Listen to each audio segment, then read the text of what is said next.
ರಾಜ್ಯಾದ್ಯಂತ ಮುಂಗಾರು ಮಳೆ ಅಬ್ಬರಿಸ್ತಾ ಇದೆ. ಜೂನ್ 12ರವರೆಗೆ ಮಳೆ ಅಬ್ಬರ ಮುಂದುವರಿಯುತ್ತೆ ಅಂತ ಹವಾಮಾನ ಇಲಾಖೆ ಮುನ್ಸೂಚನೆ ಕೊಟ್ಟಿದೆ. ಇವತ್ತು ಬಹುತೇಕ ಎಲ್ಲಾ ಜಿಲ್ಲೆಗಳಿಗೆ ಮಳೆ ಸಾಧ್ಯತೆ ಇದೆ. ಉತ್ತರ ಕನ್ನಡ, ಉಡುಪಿ, ದಕ್ಷಿಣ ಕನ್ನಡ ಜಿಲ್ಲೆಗಳಿಗೆ ಆರೆಂಜ್ ಅಲರ್ಟ್ ಘೋಷಣೆ ಮಾಡಲಾಗಿದ್ದು ಗಂಟೆಗೆ 30ರಿಂದ 40 ಕಿಲೋಮೀಟರ್ ವೇಗದಲ್ಲಿ ಬಿರುಗಾಳಿ ಬೀಸೋ ಸಾಧ್ಯತೆ ಇದೆ. ಮೀನುಗಾರರು ಸಮುದ್ರಕ್ಕೆ ಇಳಿಯದಂತೆ ಎಚ್ಚರಿಕೆ ವಹಿಸಲು ತಿಳಿಸಲಾಗಿದೆ. ಉಳಿದಂತೆ ಬೆಂಗಳೂರು ಸೇರಿ ಎಲ್ಲಾ ಜಿಲ್ಲೆಗಳಿಗೆ ಯೆಲ್ಲೋ ಅಲರ್ಟ್ ಘೋಷಣೆ ಮಾಡಲಾಗಿದೆ. ಬೆಂಗಳೂರಿನಲ್ಲಿ ಮೋಡ ಕವಿದ ವಾತಾವರಣ ಇರಲಿದ್ದು ಅನೇಕ ಕಡೆ ಮಳೆಯಾಗುವ ಸಾಧ್ಯತೆ ಇದೆ. ಕೇರಳದ ಕಾಸರಗೋಡಿನಲ್ಲಿ ಅಡೂರು ಎಂಬಲ್ಲಿ ಮಹಾಮಳೆಗೆ ದುರಂತ ಸಂಭವಿಸಿದೆ. ಬಿಟ್ಟು ಬಿಡದೆ ಸುರಿದ ರಣಮಳೆಗೆ ತಡೆಗೋಡೆ ಕುಸಿದು ಆಟ ಆಡ್ತಾ ಇದ್ದ ಇಬ್ಬರು ಮಕ್ಕಳು ದುರ್ಮರಣ ಹೊಂದಿದ್ದಾರೆ. 10 ವರ್ಷದ ಮುನ್ಜೀರ್ ಹಾಗೂ 14 ವರ್ಷದ ಮುಜಮ್ಮಿಲ್ ಮೃತ ದುರ್ದೈವಿ. ಇನ್ನೋರ್ವ ಮಗುವಿನ ಸ್ಥಿತಿ ಕೂಡ ಗಂಭೀರವಾಗಿದೆ. ತಿಂಡಿ ಖರೀದಿಸೋಕೆ ಬಾಲಕರಿಬ್ಬರು ಹೋಗ್ತಾ ಇದ್ದಾಗ ಮಳೆ ಜೋರಾಗಿ ಬಂದಿದೆ. ಹೀಗಾಗಿ ಅಂಗಡಿ ಪಕ್ಕದಲ್ಲೇ ನಿಂತಿದ್ದಾಗ ದುರ್ಘಟನೆ ನಡೆದಿದೆ. ದಕ್ಷಿಣ ಕನ್ನಡ ಜಿಲ್ಲೆಗೆ ಮುಂಗಾರು ಮಳೆ ಎಂಟ್ರಿ ಕೊಟ್ಟಿದೆ. ಈ ಹಿನ್ನೆಲೆ ಮುನ್ನೆಚ್ಚರಿಕಾ ಕ್ರಮವಾಗಿ 35 ಮಂದಿ ಎನ್ಡಿಆರ್ಎಫ್ ಸಿಬ್ಬಂದಿ ದಕ್ಷಿಣ ಕನ್ನಡ ಜಿಲ್ಲೆಗೆ ಬಂದು ಇಳಿದಿದ್ದಾರೆ. ಭಾರೀ ಮಳೆ ಮುನ್ಸೂಚನೆ ಹಿನ್ನೆಲೆ ಜಿಲ್ಲೆಗೆ ಎನ್ಡಿಆರ್ಎಫ್ ತಂಡ ಆಗಮಿಸಿದ್ದು ಪುತ್ತೂರಿನಲ್ಲಿ ಮೊಕ್ಕಾಂ ಹೂಡಿದೆ. ಒಟ್ಟು 30 ಸದಸ್ಯರ ಎನ್ಡಿಆರ್ಎಫ್ ತಂಡ ಎಲ್ಲಾ ರೀತಿಯ ಸನ್ನಿವೇಶಗಳನ್ನು ಎದುರಿಸೋಕೆ ಸಿದ್ಧವಾಗಿದೆ. ಹಾವೇರಿಯ ರಾಣೆಬೆನ್ನೂರಲ್ಲೂ ವರುಣನ ಅಬ್ಬರ ಜೋರಾಗಿತ್ತು. ರಾಣೆಬೆನ್ನೂರು ಪಟ್ಟಣದಲ್ಲಿ ರಸ್ತೆಗಳೆಲ್ಲ ಸಂಪೂರ್ಣ ಜಲಾವೃತವಾಗಿತ್ತು. ಗ್ರಾಮೀಣ ಪೊಲೀಸ್ ಠಾಣೆಯ ಮುಂಭಾಗದ ರಸ್ತೆ ಜಲಾವೃತ ಆಗಿತ್ತು. ಕೆರೆಯಂತಾದ ರಸ್ತೆಯಲ್ಲೇ ವಾಹನ ಸವಾರರು ಪರದಾಟ ನಡೆಸಿದ್ರು. ಮಳೆ ನೀರಿನಿಂದ 1 ಕಿಲೋಮೀಟರ್ 2 ಕಿಲೋಮೀಟರ್ ಉದ್ದಕ್ಕೂ ಟ್ರಾಫಿಕ್ ಜಾಮ್ ಉಂಟಾಗಿತ್ತು. ಸುಮಾರು 2 ಗಂಟೆಗಳ ಕಾಲ ನಗರದಲ್ಲಿ ಟ್ರಾಫಿಕ್ ಜಾಮ್ ಎದುರಾಗಿರೋದ್ರಿಂದ ನಗರಸಭೆಯ ವಿರುದ್ಧ ವಾಹನ ಸವಾರರು ಆಕ್ರೋಶ ಹೊರಹಾಕಿದ್ರು. ಗದಗ ಜಿಲ್ಲೆಯ ಹಲವೆಡೆ ಮಳೆ ಆರ್ಭಟಿಸಿದೆ. ಮಳೆ ಆರ್ಭಟಕ್ಕೆ ನಗರದ ರಸ್ತೆಗಳು ಕೆರೆಯಂತಾಗಿದೆ. ಗದಗ ನಗರದ ಪಂಚನ ಹೊಂಡ ಬಳಿ ರಸ್ತೆ ಕೆರೆಯಂತಾಗಿತ್ತು. ರಸ್ತೆಯಲ್ಲಿ 2-3 ಅಡಿ ನೀರು ನಿಂತಿದ್ದು ವಾಹನ ಸವಾರರು ಸಂಚಾರ ಮಾಡೋಕೆ ಸಾಧ್ಯವಾಗದೆ ಪರದಾಟ ನಡೆಸಿದ್ರು. ಪ್ರತಿ ಬಾರಿ ಮಳೆ ಬಂದಾಗಲೂ ಇದೇ ರಗಳೆ ಅಂತ ಆಕ್ರೋಶ ವ್ಯಕ್ತಪಡಿಸಿದ್ರು. ಚರಂಡಿಗಳು ಬ್ಲಾಕ್ ಆಗಿ ರಸ್ತೆ ತುಂಬೆಲ್ಲ ನೀರು ಹರಿದಿದೆ. ಮಾರ್ಕೆಟ್ಗೆ ಹೋಗೋ ರಸ್ತೆ ಕೆರೆಯಾಗಿ ಮಾರ್ಪಟ್ಟಿದೆ. ನಗರಸಭೆ ವಿರುದ್ಧ ಸಾರ್ವಜನಿಕರು ಹೀಗಂತ ಆಕ್ರೋಶ ಹೊರಹಾಕಿದ್ದಾರೆ. ಬಾಗಲಕೋಟೆಯಲ್ಲಿ ಭರ್ಜರಿ ಮಳೆಯಾಗಿದೆ. ಬಾದಾಮಿ ತಾಲೂಕಿನ ಕೆರಕಲಮಟ್ಟಿ ಗ್ರಾಮದಲ್ಲಿ ಮನೆಗಳು ಹಾನಿಯಾಗಿದ್ದು ಆಸ್ತಿಪಾಸ್ತಿ ನಷ್ಟ ಆಗಿದೆ. ಇನ್ನು ನಗರದ ಎಸ್ಬಿಐ ಬ್ಯಾಂಕ್ ಬಳಿ ಸುಮಾರು 2 ಅಡಿಯಷ್ಟು ನೀರು ನಿಂತಿದ್ದು ಹೋಗಲಾರದೆ ಸವಾರರು ಪರದಾಡಿದ್ರು. ಇತ್ತ ವಿದ್ಯಾಗಿರಿ ಕಾಲೇಜು ಮೈದಾನ ಮಳೆಗೆ ಕೆರೆಯಂತಾಗಿದ್ದು ಮಳೆಯಲ್ಲೇ ಯುವಕರು ಫುಟ್ಬಾಲ್, ಕ್ರಿಕೆಟ್ ಆಡಿದ್ದಾರೆ. ಕಲಬುರಗಿ ಜಿಲ್ಲೆಯಾದ್ಯಂತ ಮಳೆಯಬ್ಬರ ಜೋರಾಗಿತ್ತು. ಭಾರೀ ಮಳೆಗೆ ಜನಜೀವನ ಅಸ್ತವ್ಯಸ್ತವಾಗಿದೆ. ಸೇಡಂ ತಾಲೂಕಿನಾದ್ಯಂತ ಮಳೆರಾಯ ಬೊಬ್ಬರಿದಿದ್ದಾನೆ. ಭಾರೀ ಮಳೆಗೆ ರಸ್ತೆಗಳು ನದಿಯಂತಾಗಿ ಹರಿದಿದೆ. ಸೇಡಂ ಪಟ್ಟಣದ ಅಂಬೇಡ್ಕರ್ ಸರ್ಕಲ್, ರೈಲು ನಿಲ್ದಾಣ ರಸ್ತೆ ಜಲಾವೃತವಾಗಿದ್ದು ಹನುಮಾನ್ ದೇವಸ್ಥಾನಕ್ಕೂ ಮಳೆ ನೀರು ನುಗ್ಗಿದೆ. ಚಿಂಚೋಳಿ ತಾಲೂಕಿನ ಬೆಡಕಪಳ್ಳಿ ಗ್ರಾಮದಲ್ಲಿ ಮನೆಗಳಿಗೆ ಮಳೆ ನೀರು ನುಗ್ಗಿ ದವಸ ಧಾನ್ಯಗಳು ನೀರು ಪಾಲಾಗಿದೆ. ಇನ್ನು ಚಿತ್ರದುರ್ಗದಲ್ಲೂ ಹಲವೆಡೆ ಭಾರೀ ಮಳೆಯಾಗಿದ್ದು ಮನೆಗಳಿಗೆ ನೀರು ನುಗ್ಗಿ ಭಾರೀ ಅವಾಂತರ ಸೃಷ್ಟಿಯಾಗಿದೆ. ಮೊಳಕಾಲ್ಮೂರು ತಾಲೂಕಿನ ಕೋನಸಾಗರ ಗ್ರಾಮದಲ್ಲಿ ಮಳೆಯಿಂದಾಗಿ ತಗ್ಗು ಪ್ರದೇಶದ ಮನೆಗಳಿಗೆಲ್ಲ ನೀರು ನುಗ್ಗಿ ಭಾರೀ ಅವಾಂತರ ಸೃಷ್ಟಿಯಾಗಿದೆ. ಬೆಳಗಾವಿಯ ಚಿಕ್ಕೋಡಿಯಲ್ಲೂ ಮುಂಗಾರು ಮಳೆ ಆರ್ಭಟ ಜೋರಾಗಿದೆ. ಜಿಲ್ಲೆಯ ನಿಪಾಣಿ, ಹುಕ್ಕೇರಿಯಲ್ಲಿ ಭರ್ಜರಿ ಮಳೆಯಾಗಿದ್ದು ಮಳೆ ಇಲ್ಲದೆ ಕಂಗಾಲಾಗಿದ್ದ ರೈತರ ಮೊಗದಲ್ಲಿ ಸಂತಸ ತಂದಿದೆ.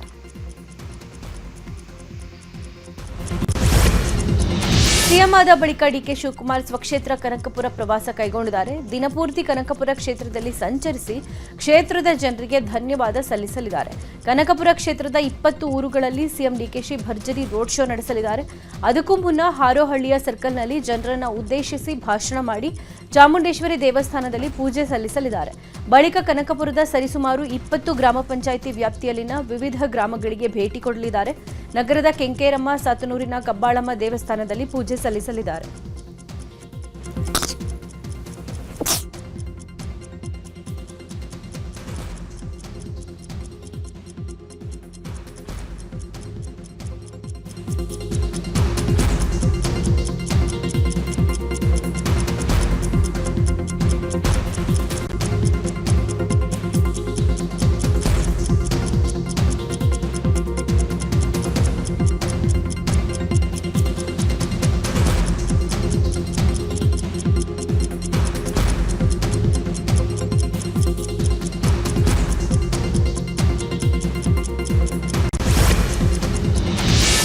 ತುಮಕೂರು ಜಿಲ್ಲೆ ನೊಡವಿನಕೆರೆ ಕಾಡಸಿದ್ದೇಶ್ವರ ಮಠಕ್ಕೆ ನಿನ್ನೆ ಭೇಟಿ ಕೊಟ್ಟಿದ್ದ ಸಿಎಂ ಡಿಕೆ ಶಿವಕುಮಾರ್, ನಾನೇನು ಮಠಕ್ಕೆ ಹೊಸಬನಲ್ಲ. ಕಳೆದ 25 ವರ್ಷಗಳಿಂದ ನಾನು ಕಾಡಸಿದ್ದೇಶ್ವರ ಮಠಕ್ಕೆ ಬರ್ತಾ ಇದ್ದೀನಿ. ಅಷ್ಟು ವರ್ಷದಲ್ಲಿ ಎಷ್ಟು ಬಾರಿ ಬಂದಿದ್ದೀನೋ ನನಗೆ ಗೊತ್ತಿಲ್ಲ.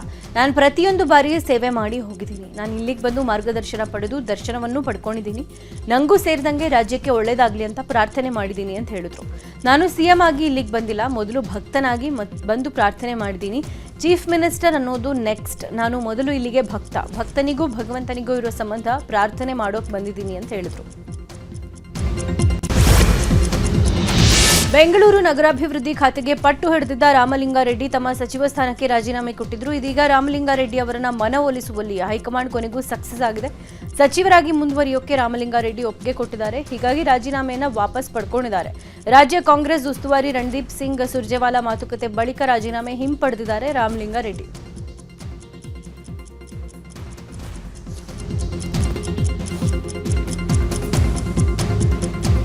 ಇನ್ನು ರಾಜೀನಾಮೆ ವಾಪಸ್ ಪಡೆಯೋ ಕುರಿತು ನ್ಯೂಸ್ 18 ಜೊತೆ ರಾಮಲಿಂಗಾರೆಡ್ಡಿ ಮಾತನಾಡಿದ್ರು. ನನ್ನ ರಾಜೀನಾಮೆಯನ್ನ ಸಿಎಂ ಡಿಕೆ ಶಿವಕುಮಾರ್ ಯಾವುದೇ ಕಾರಣಕ್ಕೂ ಸ್ವೀಕಾರ ಮಾಡಲ್ಲ ಅಂದ್ರು. ನಾನು ಯಾವತ್ತೂ ಮಂತ್ರಿ ಸ್ಥಾನ ಪೋರ್ಟ್ಫೋಲಿಯೋ ಲಾಬಿ ಮಾಡಿದವನಲ್ಲ. ಯಾವ ಖಾತೆ ಕೊಟ್ಟರು ಕೆಲಸ ಮಾಡಿದ್ದೀನಿ. ನನ್ನ ಮನಸ್ಸಲ್ಲಿ ಇರೋದನ್ನ ಹೇಳಿದೆ. ಮೊದಲು ಏನ್ ಬೇಡಿಕೆ ಇತ್ತೋ ಅದನ್ನೇ ಹೇಳಿದ್ದೀನಿ. ಏನಾಗುತ್ತೆ ನೋಡೋಣ ಅಂತ ರಾಮಲಿಂಗಾರೆಡ್ಡಿ ಹೇಳಿದ್ರು.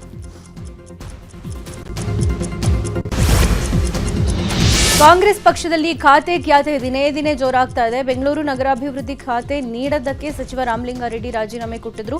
ನಂತರ ಸಿಎಂ ಸಮಸ್ಯೆಯನ್ನ ಬಗೆಹರಿಸಿದ್ರು. ಇದರ ಬೆನ್ನಲ್ಲೇ ಇದೀಗ ಸಚಿವ ಕೃಷ್ಣ ಬೈರೇಗೌಡರಿಗೂ ಖಾತೆಗಾಗಿ ಬೇಡಿಕೆ ಶುರುವಾಗಿದೆ. ಅರ್ಧ ಜಿಬಿಎ ಖಾತೆ ಕೊಡಲಾಗಿದೆ. ಇದರಿಂದ ಬೆಂಗಳೂರಿನಲ್ಲಿ ಕೆಲಸ ಮಾಡೋ ಕಷ್ಟ.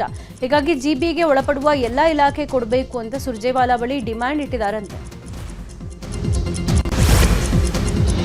ಸಿಎಂ ಡಿಕೆ ಶಿವಕುಮಾರ್ ಸಂಪುಟ ಸಮರ ತಾರಕಕ್ಕೇರಿದೆ. ಈಗಾಗಲೇ 13 ಮಂದಿ ಸಚಿವರು ಪ್ರಮಾಣ ವಚನ ಸ್ವೀಕರಿಸಿದ್ದು, ಇನ್ನು 20 ಸಚಿವ ಸ್ಥಾನಗಳ ಆಯ್ಕೆ ಬಾಕಿ ಇದೆ. ಆದರೆ ಇರೋ 20 ಸ್ಥಾನಕ್ಕೆ 50ಕ್ಕೂ ಹೆಚ್ಚು ಮಂದಿ ಲಾಬಿ ಮಾಡ್ತಾ ಇದ್ರೆ, ಇತ ರಾಜ್ಯದ ನಾಯಕರಿಗೆ ರಾಹುಲ್ ಗಾಂಧಿ ಶಾಕ್ ಕೊಟ್ಟಿದ್ದಾರೆ. ಹಳೆ ಮುಖಗಳ ಅವಕಾಶಕ್ಕೆ ಬ್ರೇಕ್ ಹಾಕೋ ಸಾಧ್ಯತೆ ಇದೆ. ಸರ್ಕಾರ ಬಂದಾಗೆಲ್ಲ ಕೆಲ ಸೀನಿಯರ್ಸ್ಗೆ ಮಂತ್ರಿ ಸ್ಥಾನ ಫಿಕ್ಸ್ ಇರುತ್ತೆ. ಮೊದಲ ಸಂಪುಟದಲ್ಲಿ ಯತೀಂದ್ರ ಬಿಟ್ರೆ ಹಳಬರೇ ಮಂತ್ರಿ ಆಗಿರೋದು. ಇದರಲ್ಲಿ ವಿಶೇಷ ಏನಿದೆ? ಹೊಸ ಮುಖ, ಹೊಸ ನಾಯಕತ್ವ ಬೆಳೆಸೋದು ಹೇಗೆ ಅಂತ ರಾಗ ಬೇಸರ ಹೊರ ಹಾಕಿದ್ದು. 20 ಮಂದಿಯಲ್ಲಿ 15ಕ್ಕೂ ಹೆಚ್ಚು ಸ್ಥಾನವನ್ನ ಮೀಸಲಿಡಲಾಗಿದೆಯಂತೆ. ಇದೀಗ ರಾಹುಲ್ ಗಾಂಧಿ ಹೊಸ ರೂಲ್ಸ್ ರಾಜ್ಯದ ನಾಯಕರಿಗೆ ದೊಡ್ಡ ತಲೆನೋವಾಗಿದ್ದು, ಯಾರಿಗೆ ಅವಕಾಶ ತಪ್ಪುತ್ತೆ, ಯಾರಿಗೆ ಅವಕಾಶ ಒಲಿಯುತ್ತೆ ಅನ್ನೋ ಕುತೂಹಲ ಇದೆ. ರಾಜ್ಯ ಕಾಂಗ್ರೆಸ್ ಸರ್ಕಾರದಲ್ಲಿ ಅಲ್ಪಸಂಖ್ಯಾತ ನಾಯಕ ಜಮೀರ್ ಅಹಮದ್ಗೆ ಸಚಿವ ಸ್ಥಾನ ಕೈತಪ್ಪಿರೋದ್ರಿಂದ ಬೆಂಬಲಿಗರು ಪ್ರತಿಭಟನೆ ನಡೆಸಿದ್ದಾರೆ. ಬೆಂಗಳೂರು ದಕ್ಷಿಣ ಜಿಲ್ಲೆಯ ಚನ್ನಪಟ್ಟಣ ನಗರದ ಶೇರು ಹೋಟೆಲ್ ಸರ್ಕಲ್ನಲ್ಲಿ ಜಮೀರ್ ಅಭಿಮಾನಿಗಳು ಕ್ಯಾಂಡಲ್ ಹಿಡಿದು ಜಮೀರ್ ಅವರಿಗೆ ಸಚಿವ ಸ್ಥಾನ ಕೊಡಬೇಕಿತ್ತು, ಹಾಗೆ ಡಿಸಿಎಂ ಮಾಡಬೇಕು ಅಂತ ಒತ್ತಾಯಿಸಿದ್ದಾರೆ. ಅಲ್ಪಸಂಖ್ಯಾತರ ನಾಯಕರಾಗಿ ಜಮೀರ್ ಇದ್ದಾರೆ, ಹೀಗಾಗಿ ಅವರಿಗೆ ಸೂಕ್ತ ಸ್ಥಾನಮಾನ ಕೊಡಲೇಬೇಕು ಅಂತ ಒತ್ತಾಯಿಸಿದರು. ಮಂತ್ರಿ ಸ್ಥಾನಕ್ಕಾಗಿ ಪಟ್ಟು ಹಿಡಿದಿರುವ ಕೋಲಾರ ಜಿಲ್ಲೆಯ ಬಂಗಾರಪೇಟೆ ಕಾಂಗ್ರೆಸ್ ಶಾಸಕ ಎಸ್ಎನ್ ನಾರಾಯಣಸ್ವಾಮಿ ಶತಾಯಗತಾಯ ಮಂತ್ರಿ ಸ್ಥಾನ ಪಡೆಯುವ ಕಸರತ್ತು ಮುಂದುವರೆಸಿದ್ದಾರೆ. ಈ ಹಿನ್ನೆಲೆ ಎಐಸಿಸಿ ಅಧ್ಯಕ್ಷ ಮಲ್ಲಿಕಾರ್ಜುನ್ ಖರ್ಗೆ ಹಾಗೂ ಮಾಜಿ ಸಿಎಂ ಸಿದ್ದರಾಮಯ್ಯ ಅವರನ್ನ ಭೇಟಿಯಾಗಿ ಕೋಲಾರ ಜಿಲ್ಲೆಗೆ ಮಂತ್ರಿ ಸ್ಥಾನ ಕೊಡುವಂತೆ ಮನವಿ ಮಾಡಿದ್ದಾರೆ. ಇನ್ನು ಖರ್ಗೆ ಕೂಡ ಮಂತ್ರಿ ಸ್ಥಾನ ನೀಡೋದಾಗಿ ಭರವಸೆ ಕೊಟ್ಟಿದ್ದಾರೆ ಅಂತ ಶಾಸಕ ನಾರಾಯಣಸ್ವಾಮಿ ಆಪ್ತರ ಬಳಿ ಹೇಳಿಕೊಂಡಿದ್ದಾರೆ. ಡಿಕೆ ಶಿವಕುಮಾರ್ ನೇತೃತ್ವದ ನೂತನ ಸರ್ಕಾರದಲ್ಲಿ ಸಚಿವ ಸ್ಥಾನ ಸಿಗದೆ ಬೇಸರಗೊಂಡಿರೋ ಎಚ್ಕೆ ಪಾಟೀಲ್ ನಿವಾಸಕ್ಕೆ ಕೆಪಿಸಿಸಿ ನೂತನ ಅಧ್ಯಕ್ಷ ಬಿಕೆ ಹರಿಪ್ರಸಾದ್ ಭೇಟಿ ನೀಡಿ ಚರ್ಚೆ ಮಾಡಿದ್ದಾರೆ. ಬೆಂಗಳೂರು ನಿವಾಸದಲ್ಲಿ ಮಾಜಿ ಸಚಿವ ಎಚ್ಕೆ ಪಾಟೀಲ್ರನ್ನ ಭೇಟಿ ಮಾಡಿರೋ ಬಿಕೆ ಹರಿಪ್ರಸಾದ್ ಎಚ್ಕೆ ಪಾಟೀಲ್ ಅವರ ಮನವೊಲಿಕೆ ಮಾಡಿ ಸಮಾಧಾನ ಮಾಡೋ ಪ್ರಯತ್ನ ಮಾಡಿದ್ದಾರೆ.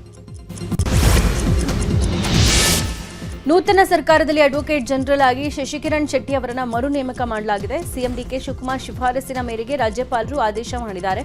ಈ ಹಿಂದೆಯೂ ಸಿದ್ದರಾಮಯ್ಯ ಸರ್ಕಾರದಲ್ಲಿ ಅಡ್ವೊಕೇಟ್ ಜನರಲ್ ಆಗಿದ್ದ ಶಶಿಕಿರಣ್ ಶೆಟ್ಟಿ ಅವರನ್ನ ಡಿಕೆಶಿ ಕೂಡ ಮುಂದುವರೆಸಿದ್ದಾರೆ. ವಿಧಾನ ಪರಿಷತ್ ಮತ್ತು ರಾಜ್ಯಸಭಾ ಚುನಾವಣೆಯ ಅಭ್ಯರ್ಥಿ ಆಯ್ಕೆಗೆ ಜೆಡಿಎಸ್ ಸಿದ್ಧತೆ ನಡೆಸ್ತಾ ಇದೆ. ಇವತ್ತು ಅಭ್ಯರ್ಥಿ ಆಯ್ಕೆ ವಿಚಾರವಾಗಿ ಕೇಂದ್ರ ಸಚಿವ ಕುಮಾರಸ್ವಾಮಿ ನೇತೃತ್ವದಲ್ಲಿ ಜೆಪಿ ನಗರದ ನಿವಾಸದಲ್ಲಿ ಮಹತ್ವದ ಸಭೆ ನಡೆಯಲಿದೆ. ಮಧ್ಯಾಹ್ನ 12 ಗಂಟೆಗೆ ಸಭೆ ನಡೆಯಲಿದ್ದು, ಸಭೆಗೆ ಜೆಡಿಎಸ್ನ ಎಲ್ಲಾ ಶಾಸಕರು, ಪರಿಷತ್ ಸದಸ್ಯರು ಹಾಗೂ ಪ್ರಮುಖ ಮುಖಂಡರು ಭಾಗಿಯಾಗಲಿದ್ದಾರೆ. ಯುದ್ಧದಿಂದ ಜಾಗತಿಕ ಇಂಧನ ಬಿಕ್ಕಟ್ಟು ಮುಂದುವರೆದಿದೆ. ಗ್ಯಾಸ್ ಸಿಲಿಂಡರ್ ಬೆಲೆ ಗಗನಕ್ಕೇರ್ತಾನೆ ಇದೆ. ಇದೀಗ ಮತ್ತೆ ಸಿಲಿಂಡರ್ ಬೆಲೆ ಏರಿಕೆ ಕಂಡಿದ್ದು 29 ರೂಪಾಯಿ ಹೆಚ್ಚಳ ಮಾಡಲಾಗಿದೆ. ಸರ್ಕಾರಿ ಸ್ವಾಮ್ಯದ ತೈಲ ಕಂಪನಿಗಳು 29 ರೂಪಾಯಿ ಏರಿಕೆ ಮಾಡಿವೆ. ಇದರಿಂದಾಗಿ ಕಳೆದ 3 ತಿಂಗಳಲ್ಲಿ ಸಿಲಿಂಡರ್ ದರ 90 ರೂಪಾಯಿ ಏರಿಕೆ ಆಗಿದೆ. ಬೆಂಗಳೂರಲ್ಲಿ ಸಿಐಡಿ ಅರಣ್ಯ ಸಂಚಾರಿ ದಳ ಕಾರ್ಯಾಚರಣೆ ನಡೆಸಿ ವಿವಿಧ ರೀತಿಯ ವನ್ಯಜೀವಿ ಸಸ್ತನಿಗಳನ್ನು ವಶಕ್ಕೆ ಪಡ್ಕೊಂಡಿದ್ದಾರೆ. ಕುಮಾರಸ್ವಾಮಿ ಲೇಔಟ್ನ ವೈದ್ಯ ಡಾಕ್ಟರ್ ರಾಜ್ ಕಮಲ್ ಎಂಬಾತನ ಫ್ಲಾಟ್ ಮೇಲೆ ದಾಳಿ ನಡೆದಿದ್ದು, 1 ನಕ್ಷತ್ರ ಆಮೆ, ವಿವಿಧ ಗಾತ್ರದ 14 ಆಮೆಗಳು, 4 ವಿವಿಧ ರೀತಿಯ ಬಿಳಿ ಬಣ್ಣದ ಹಾವುಗಳು, 1 ಊಸರವಳಿಯನ್ನು ವಶಕ್ಕೆ ಪಡ್ಕೊಂಡಿದ್ದಾರೆ. ಹವ್ಯಾಸಕ್ಕಾಗಿ ಇವುಗಳನ್ನು ಸಾಕಿದ್ದ ವೈದ್ಯ ರಾಜ್ ಕಮಲ್ ವಿರುದ್ಧ ವನ್ಯಜೀವಿ ಸಂರಕ್ಷಣಾ ಕಾಯ್ದೆಯಡಿ ಪ್ರಕರಣ ದಾಖಲಾಗಿದೆ.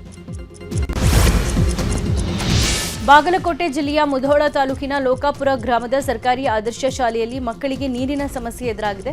ಶಾಲೆ ಆರಂಭದಲ್ಲೇ ಶಾಲೆಗಳಲ್ಲಿ ಅವ್ಯವಸ್ಥೆಗಳು ಎದ್ದು ಕಾಣಿಸ್ತಾ ಇದ್ದು, ಮಕ್ಕಳು ತಟ್ಟೆ ತೊಳೆಯೋಕ್ಕೂ ನೀರಿಲ್ಲದೆ ಪರದಾಡೋ ಪರಿಸ್ಥಿತಿ ಇದೆ. ಹೇಳ್ಕೊಳ್ಳೋಕೆ ಇದು ಸರ್ಕಾರದ ಆದರ್ಶ ಶಾಲೆ, ಆದರೆ ಕಳೆದ 6 ತಿಂಗಳಿಂದ ಬೋರ್ವೆಲ್ ಕೈಕೊಟ್ಟಿದ್ರು ಯಾರೂ ಸರಿಪಡಿಸಿಲ್ಲ. ನೀರಿನ ಸಮಸ್ಯೆಯಿಂದ ಹುಡುಗರ ಶೌಚಾಲಯಕ್ಕೆ ಬೀಗ ಹಾಕಲಾಗಿದೆ. ಯಾದಗಿರಿ ನಗರದ ಹೊರವಲಯದಲ್ಲಿ ತಡೆಗೋಡೆ ಇಲ್ಲದೆ ರಾಜ್ಯ ಹೆದ್ದಾರಿ ಅಪಾಯಕ್ಕೆ ಆಹ್ವಾನ ಕೊಡ್ತಾ ಇತ್ತು. ಸಿಂದಗಿ ಟು ಕೋಡಂಗಲ್ ರಾಜ್ಯ ಹೆದ್ದಾರಿ ಸಾವಿನ ಹೆದ್ದಾರಿಯಾಗಿ ಮಾರ್ಪಾಡಾಗಿತ್ತು. ಈ ಸಮಸ್ಯೆ ಕುರಿತು ನ್ಯೂಸ್ 18 ಕನ್ನಡ ನಿಮ್ಮೂರಲ್ಲಿ ಕಾರ್ಯಕ್ರಮದಲ್ಲಿ ವರದಿ ಪ್ರಸಾರ ಮಾಡಿತ್ತು. ಈ ಬೆನ್ನಲ್ಲೇ ಪಿಡಬ್ಲ್ಯೂಡಿ ಅಧಿಕಾರಿಗಳು ಎಚ್ಚೆತ್ತುಕೊಂಡಿದ್ದು 10 ಕೋಟಿ ವೆಚ್ಚದಲ್ಲಿ ಹೊಸ ರಸ್ತೆ ಹಾಗೂ ಡಿವೈಡರ್ ನಿರ್ಮಾಣ ಮಾಡಿದ್ದಾರೆ. ಇದರಿಂದ ಸಾರ್ವಜನಿಕರು ಹಾಗೂ ವಾಹನ ಸವಾರರು ಜೀವ ಭಯವಿಲ್ಲದೆ ಸುಗಮ ಸಂಚಾರಕ್ಕೆ ಅನುಕೂಲವಾಗಿದ್ದು, ನ್ಯೂಸ್ 18ಗೆ ಜನ ಧನ್ಯವಾದ ತಿಳಿಸಿದ್ದಾರೆ.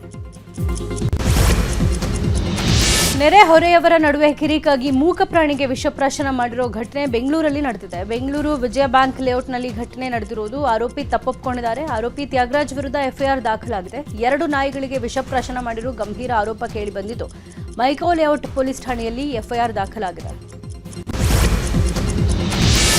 ಬಾಗಲಕೋಟೆ ಜಿಲ್ಲೆಯ ಇಳಕಲ್ ನಗರದಲ್ಲಿ ಮತ್ತೆ ಕಳ್ಳರ ಗ್ಯಾಂಗ್ ಆಕ್ಟಿವ್ ಆಗಿದೆ. ದರ್ಗಾ ಹತ್ತಿರದ ಟೀಚರ್ಸ್ ಕಾಲೋನಿಯಲ್ಲಿ ಕಳ್ಳರ ಗ್ಯಾಂಗ್ 2 ಬೈಕ್ ಮತ್ತು ಮನೆಗೆ ಬೀಗ ಮುರಿದು ಚಿನ್ನಾಭರಣ ಕಳ್ಳತನ ಮಾಡಲಾಗಿದೆ. ಮುಖಕ್ಕೆ ಬಟ್ಟೆ ಕಟ್ಟಿಕೊಂಡು 3 ಜನ ಕಳ್ಳರು 2 ಬೈಕ್ಗಳನ್ನು ಕಳ್ಳತನ ಮಾಡಿದ್ದಾರೆ. ಬಳಿಕ ರಾಜಶೇಖರ್ ಹುದ್ದಾರ ಎಂಬುವವರ ಮನೆಯಲ್ಲಿ ಕಳ್ಳರು ಚಿನ್ನ ಮತ್ತು ಬೆಳ್ಳಿಯ ಆಭರಣಗಳನ್ನು ಕದ್ದಿದ್ದಾರೆ. ಕಳ್ಳರ ಚಲನವಲನದ ದೃಶ್ಯ ಸಿಸಿಟಿವಿಯಲ್ಲಿ ಸೆರೆಯಾಗಿದ್ದು, ಸ್ಥಳಕ್ಕೆ ಪೊಲೀಸರು ಭೇಟಿ ನೀಡಿ ಪ್ರಕರಣ ದಾಖಲಿಸಿದ್ದಾರೆ. ಚಾಮರಾಜನಗರದ ಬಂಡೀಪುರದ ಕಳ್ಳಬೇಟೆ ಶಿಬಿರದಲ್ಲಿ ರೌಡಿ ಶೀಟರ್ ಹಾಗೂ ಸಂಗಡಿಗರು ಎಣ್ಣೆ ಪಾರ್ಟಿ ಮಾಡಿದ್ದಾರೆ. Rowdy sheeter Mahadev Prasad alias Satish, Gangadhar ಹಾಗೂ ಚೇತನ್ ಅನ್ನೋರು ನಿರ್ಬಂಧಿತ ಅರಣ್ಯ ಪ್ರದೇಶದಲ್ಲಿ ಮದ್ಯಪಾನ ಮಾಡಿ ಸೆಲ್ಫಿ ಕ್ಲಿಕ್ಕಿಸಿಕೊಂಡಿದ್ದು ಸಾಮಾಜಿಕ ಜಾಲತಾಣಗಳಲ್ಲಿ ವೈರಲ್ ಆಗಿತ್ತು. ಈ ಪ್ರಕರಣ ಸಂಬಂಧ ಅರಣ್ಯ ಇಲಾಖೆ 3 ವಿರುದ್ಧ ಎಫ್ಐಆರ್ ದಾಖಲಿಸಿತ್ತು. ಆದರೆ ಈವರೆಗೆ ಕಾಡಿನೊಳಗೆ ಹೋಗೋದಕ್ಕೆ ಅವಕಾಶ ಕೊಟ್ಟ ಅರಣ್ಯಾಧಿಕಾರಿಗಳ ವಿರುದ್ಧವೂ ಕ್ರಮ ಕೈಗೊಳ್ಳಬೇಕು ಅಂತ ಪರಿಸರವಾದಿಗಳು ಒತ್ತಾಯಿಸಿದ್ದಾರೆ.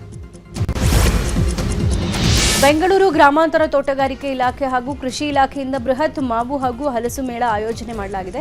ಮಾವು ಹಲಸು ಮೇಳಕ್ಕೆ ಜಿಲ್ಲಾ ಉಸ್ತುವಾರಿ ಸಚಿವ ಕೆಎಚ್ ಮುನಿಯಪ್ಪ ಚಾಲನೆ ಕೊಟ್ಟರು. 3 ದಿನಗಳ ಕಾಲ ನಡೆಯೋ ಈ ಮಾವು ಹಾಗೂ ಹಲಸು ಮೇಳದಲ್ಲಿ ಬೆಂಗಳೂರು ಗ್ರಾಮಾಂತರ, ಕೋಲಾರ, ಚಿಕ್ಕಬಳ್ಳಾಪುರ ಜಿಲ್ಲೆಯಿಂದ ಮಾವು ಹಾಗೂ ಹಲಸು ಬೆಳೆದ ರೈತರು ಭಾಗವಹಿಸಿದ್ದಾರೆ. ಮುಖ್ಯವಾಗಿ ರೈತರಿಗೆ ಉತ್ತಮ ಬೆಲೆ, ರೈತರನ್ನ ಪ್ರೋತ್ಸಾಹಿಸುವ ಸಲುವಾಗಿ ನೈಸರ್ಗಿಕವಾಗಿ ಬೆಳೆದ ಮಾವಿನ ಹಣ್ಣುಗಳನ್ನು ಪ್ರದರ್ಶನಕ್ಕೆ ಇಡಲಾಗಿದ್ದು, ವಿವಿಧ ಜಾತಿಯ ಹಣ್ಣುಗಳ ಖರೀದಿಗೆ ವೇದಿಕೆ ಮಾಡಿಕೊಡಲಾಗಿದೆ. ಒಡಿಶಾ ವಿಜಿಲೆನ್ಸ್ ಅಧಿಕಾರಿಗಳು ಏಕಕಾಲದಲ್ಲಿ ದಾಳಿ ನಡೆಸಿದ್ದಾರೆ. ಆದಾಯಕ್ಕಿಂತ ಹೆಚ್ಚು ಆಸ್ತಿ ಗಳಿಸಿರುವ ಆರೋಪದ ಹಿನ್ನೆಲೆ ಬಾಲಿಗುಡದ ಐಟಿಡಿಎ ಸಹಾಯಕ ಕಾರ್ಯನಿರ್ವಾಹಕ ಇಂಜಿನಿಯರ್ ಮನೆ ಹಾಗೂ ಕಚೇರಿ ಮೇಲೆ ದಾಳಿ ನಡೆಸಿದ್ದಾರೆ. ಬೈಕುಂಠನಾಥ್ಗೆ ಬೆಹರಾಗೆ ಸೇರಿದ ಕಚೇರಿ ಹಾಗೂ ನಿವಾಸಗಳು ಸೇರಿದಂತೆ ಏಕಕಾಲದಲ್ಲಿ ಹಲವು ಕಡೆ ಶೋಧ ಕಾರ್ಯ ನಡೆದಿದ್ದು, ದಾಳಿಯ ವೇಳೆ 2 ಕೋಟಿ ರೂಪಾಯಿ ನಗದು ಕೂಡ ಪತ್ತೆಯಾಗಿದೆ. ಅಮೆರಿಕ ಇರಾನ್ ನಡುವಿನ ಸಂಘರ್ಷ ಮತ್ತೆ ತಾರಕಕ್ಕೇರಿದೆ. ಹರ್ಮುಜ್ ಜಲಸಂಧಿಯನ್ನ ಗುರಿಯಾಗಿಸಿಕೊಂಡು ಇರಾನ್ ಡ್ರೋನ್ ದಾಳಿ ಮಾಡಿದೆ ಅಂತ ಅಮೆರಿಕ ಸೇನೆ ಹೇಳಿದೆ. ಅಲ್ಲದೆ ಇರಾನ್ನ 4 ಡ್ರೋನ್ಗಳನ್ನು ನಾವು ಹೊಡೆದು ಉರುಳಿಸಿದ್ದೀವಿ. ಜೊತೆಗೆ ಕೆಶ್ಮ್ ದ್ವೀಪ ಮತ್ತು ಗೊರುಖ್ನಲ್ಲಿರುವ ಇರಾನಿನ ರಾಡಾರ್ ತಾಣಗಳ ಮೇಲೆ ನಾವು ಕೂಡ ದಾಳಿ ಮಾಡಿದ್ದೀವಿ ಅಂತ ಹೇಳಿದ್ದಾರೆ. ಇರಾನ್ ಬಳಿ ಇರೋ ಎಲ್ಲಾ ಸಂಸ್ಕರಿಸಿದ ಯುರೇನಿಯಂ ವಶಕ್ಕೆ ಅಮೆರಿಕ ಅಧ್ಯಕ್ಷ ಟ್ರಂಪ್ ಮುಂದಾಗಿದ್ದಾರೆ. ನನ್ನನ್ನು ತಡೆಯೋಕೆ ಯಾರಿಂದನೂ ಸಾಧ್ಯ ಇಲ್ಲ. ಇನ್ನಷ್ಟು ಸೇನೆಯನ್ನು ಇರಾನ್ಗೆ ನುಗ್ಗಿಸಿ ಅಲ್ಲಿನ ಎಲ್ಲ ಯುರೇನಿಯಂ ಪಡಿತೀನಿ ಅಂತ ಟ್ರಂಪ್ ಹೇಳಿದ್ದಾರೆ. ಮುಂಬರುವ ಇಂಗ್ಲೆಂಡ್ ಐರ್ಲೆಂಡ್ ವಿರುದ್ಧದ ಸರಣಿಗೆ ಟೀಂ ಇಂಡಿಯಾ ಪಟ್ಟಿ ಪ್ರಕಟ ಆಗಿದೆ. ಮೊದಲ ಬಾರಿಗೆ ವೈಭವ್ ಸೂರ್ಯವಂಶಿಗೆ ಸ್ಥಾನ ಸಿಕ್ಕಿದೆ. ಟಿ20 ವಿಶ್ವಕಪ್ನಲ್ಲಿ ಸೂರ್ಯಕುಮಾರ್ ಯಾದವ್ ಕೈಬಿಡಲಾಗಿದ್ದು, ಶ್ರೇಯಸ್ ಅಯ್ಯರ್ ನಾಯಕನಾಗಿ ಪಂದ್ಯ ಮುನ್ನಡೆಸಲಿದ್ದಾರೆ. ಬ್ಯಾಟರ್ ತಿಲಕ್ ವರ್ಮಾ ಅವರಿಗೆ ಉಪನಾಯಕನ ಜವಾಬ್ದಾರಿ ಕೊಡಲಾಗಿದೆ. ಅಭಿಷೇಕ್ ಶರ್ಮಾ, ಸಂಜು ಸ್ಯಾಮ್ಸನ್, ಇಶನ್ ಕಿಶನ್, ಶಿವಮ್ ದುಬೆ, ಹರ್ಷಿತ್ ರಾಣಾ, ವರುಣ್ ಚಕ್ರವರ್ತಿ, ಅಕ್ಷರ್ ಪಟೇಲ್, ವಾಷಿಂಗ್ಟನ್ ಸುಂದರ್ ತಂಡದಲ್ಲಿದ್ದಾರೆ. ಅಫ್ಘಾನ್ ವಿರುದ್ಧದ ಟೆಸ್ಟ್ನ ಮೊದಲ ದಿನವೇ ಟೀಂ ಇಂಡಿಯಾ ಮೇಲುಗೈ ಸಾಧಿಸಿದೆ. ಕೆಎಲ್ ರಾಹುಲ್ ಹಾಗೂ ಶುಭ್ಮನ್ ಗಿಲ್ ಶತಕದ ನೆರವಿನಿಂದ 3 ವಿಕೆಟ್ ನಷ್ಟಕ್ಕೆ 368 ರನ್ ಗಳಿಸಿದೆ. ಮುಲಾನ್ಪುರದಲ್ಲಿ ನಡೀತಾ ಇರುವಂತಹ ಅಫ್ಘಾನಿಸ್ತಾನ ವಿರುದ್ಧದ ಏಕೈಕ ಟೆಸ್ಟ್ ಪಂದ್ಯದಲ್ಲಿ ಟೀಂ ಇಂಡಿಯಾ ಬ್ಯಾಟ್ಸ್ಮನ್ಗಳು ಅಬ್ಬರಿಸುತ್ತಿದ್ದಾರೆ. ಮುರಿಯದ 4ನೇ ವಿಕೆಟ್ಗೆ ಗಿಲ್ ಹಾಗೂ ಪಂತ್ 121 ರನ್ ಜೊತೆ ಆಟ ಆಡಿದ್ದಾರೆ. French open grand slam tennis ಟೂರ್ನಿಯಲ್ಲಿ ರಷ್ಯಾದ 19 ವರ್ಷದ ಮಿರ್ರಾ ಆಂಡ್ರಿವಾ ಚಾಂಪಿಯನ್ ಆಗಿ ಹೊರಹೊಮ್ಮಿದ್ದಾರೆ. ನಿನ್ನೆ ನಡೆದ ಮಹಿಳಾ ಸಿಂಗಲ್ಸ್ ಫೈನಲ್ನಲ್ಲಿ ಆಂಡ್ರಿಯಾ ಪೋಲೆಂಡ್ನ ಮಜಾ ಚ್ವಾಲಿನ್ಸ್ಕಾ ವಿರುದ್ಧ ಗೆದ್ದು ಬೀಗಿದ್ದಾರೆ. ಇದರೊಂದಿಗೆ ಚೊಚ್ಚಲ ಗ್ರ್ಯಾಂಡ್ ಸ್ಲಾಮ್ ಕಿರೀಟ ತಮ್ಮದಾಗಿಸಿಕೊಂಡಿದ್ದಾರೆ. ಚಾಂಪಿಯನ್ ಮಿರ್ರಾ ಆಂಡ್ರಿವಾಗೆ 31 ಕೋಟಿ ಬಹುಮಾನ ಮೊತ್ತ ಸಿಕ್ಕಿದ್ರೆ ರನ್ನರ್ ಅಪ್ ಪೋಲೆಂಡ್ನ ಮಜಾ ಚ್ವಾಲಿನ್ಸ್ಕಾಗೆ 15 ಕೋಟಿ ಬಹುಮಾನ ಸಿಕ್ಕಿದೆ.